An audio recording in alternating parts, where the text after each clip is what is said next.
नहमदुहु व नुसल्ली अला रसूलिहिल करीम अम्मा बाद फ़ाउज़ बिल्लाहि मिनश्शैतानिर्रजीम बिस्मिल्लाहिर्रहमानिर्रहीम। नाज़रीन, आज जो हमारा बयान का उन्वान है वो है नमाज जन्नत की कुंजी है। रसूल पाक सल्लल्लाहु अलैहि वसल्लम ने फरमाया, नमाज जन्नत की कुंजी है।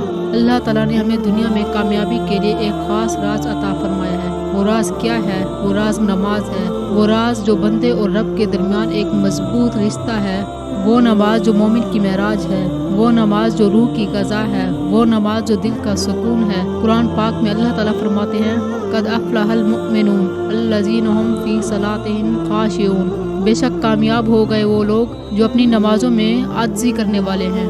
तो मेरी अजीज़ बहनों, हम दुनिया की कामयाबियों के लिए कितनी मेहनत करते हैं। कभी तालीम के पीछे भागते हैं, कभी माल और दौलत के पीछे भागते हैं, लेकिन असल कामयाबी कहाँ है? असल कामयाबी किस में है? असल कामयाबी नमाज है। क्योंकि जिसने नमाज की हिफाजत की, अल्लाह ने उसकी दुनिया भी संवार दी और आखिरत भी संवार दी। मेरे नबी ने फरमाया, क़यामत के दिन सबसे पहला सवाल नमाज के बारे में होगा। अगर नमाज ठीक निकली तो बाकी अमाल भी सारे आसान होंगे। अगर नमाज ख़राब निकली तो बाकी अमाल भी सब खराब होंगे। तो मेरी अजीज़ बहनों, कामयाबी चाहते हो तो सजदे में गिर जाओ, अपने रब के सामने झुक जाओ, नमाज को दिल से अदा करो, वक्त पर अदा करो, खुशी में, गमी में, बीमारी में, मसरूफियत में, हर हाल में नमाज को थामे रखो। क्योंकि नमाज कामयाबी की वो कुंजी है जो दुनिया के ताले भी खोल देती है और आखिरत के दरवाजे भी खोल देती है। हज़रत अब्दुल्ला बिन उमर रज़ियल्लाहु ताला अन्हु से रवायत है कि नबी पाक सल्लल्लाहु अलैहि वसल्लम ने फरमाया, इस्लाम की बुनियाद 5 स्तूनों पर है। अल्लाह की इबादत करना, नमाज कायम करना, ज़कात देना, रमज़ान के रोज़े रखना और हज फ़र्ज करना। नमाज अल्लाह के करीब करने वाली इबादत है। अल्लाह ताला फरमाते हैं, अल्लाह के लिए जो खुशू सजू के साथ क़याम वो कामयाब इंसान है। 5 वक्त की नमाज़ें, रमज़ान के रोज़े एक दूसरे के दरमियान आने वाले गुनाहों को मिटा देते हैं। जैसे एक नदी में गुस्ल करना गुनाहों को धो देता है। नमाज की पाबंदी करने वाला इंसान कामयाब है। तो अल्लाह ताला फरमाते हैं, जो लोग नमाज कायम करते हैं और जो कुछ हमने इन्हें दिया इसमें से वो खर्च करते हैं, वो अपनी आखिरत के बारे में खौफ रखते हैं, वो कामयाब इंसान है। नमाज दिल का सुकून है। नमाज मेरी नबी की आंखों की ठंडक है। नमाज का छोड़ना कुफ्र की अलामत है।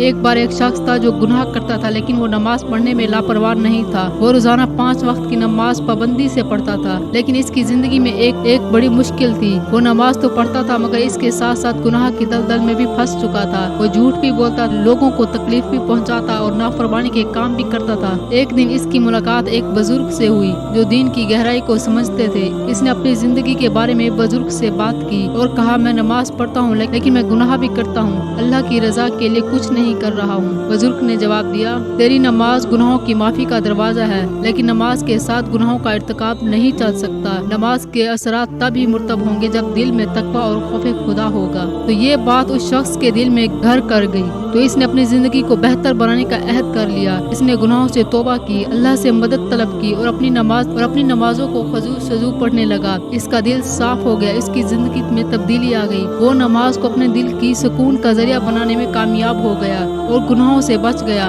नमाज अल्लाह के करीब होने का जरिया है, लेकिन जब हम गुनाहों से बचकर अल्लाह की रजा की कोशिश करते हुए नमाज पढ़ेंगे, तभी नमाज का असर हमारी जिंदगी में मस्बत होगा। अल्लाह ताला ने कुरान पाक पे इरशाद फरमाया, नमाज यकीनन बेहयाई और बुराई से रोकती है। मगर उस शख्स का मामला मुख्तलिफ था। वो नमाज तो पढ़ता था लेकिन इसके साथ गुनाहों में मलऊस रहता था। इसकी जिंदगी में कोई तब्दीली नहीं आ रही। उसने कभी ये नहीं सोचा कि नमाज खुशू सजू का होना जरूरी है, बल्कि वो महज रस्मी तौर पर नमाज पढ़ता था। और तुम्हारा रब फरमाता है, तुम मुझसे दुआ, तुम्हारी दुआओं का जवाब जरूर दूंगा। उस शख्स ने बुजुर्ग की बातों को दिल से सुना और अपनी जिंदगी में तब्दीली लाने की कोशिश की। इसने गुनाहों से तौबा कर ली, अपनी नमाजों को ठीक कर लिया, अल्लाह की रजा के लिए अपने दिल में खौफे खुदा को जगा दी। इसने अपनी जिंदगी के इस नए रास्ते का आगाज किया और अल्लाह की हदायत की तलब हासिल की। ये वाकया हमें ये सिखाता है कि नमाज एक वसीला है गुनाहों से निजात का और अल्लाह के कुर्ब का। मगर जब तक हम अपने अमल को दुरुस्त नहीं करेंगे और दिल से तौबा नहीं करेंगे तो नमाज सिर्फ एक रस्म होगी। अल्लाह की रजा और बख्शिश के लिए जरूरी है कि हम अपनी जिंदगी में तकवा पैदा करें, गुनाहों से बचें, नमाज को दिल की गहराइयों से पढ़ें। अल्लाह ताला ने कुरान पाक में इरशाद फरमाया, जो शख्स तौबा करता है, ईमान लाता है और नेक अमल करता है, वो अल्लाह की रहमत से मायूस नहीं होगा।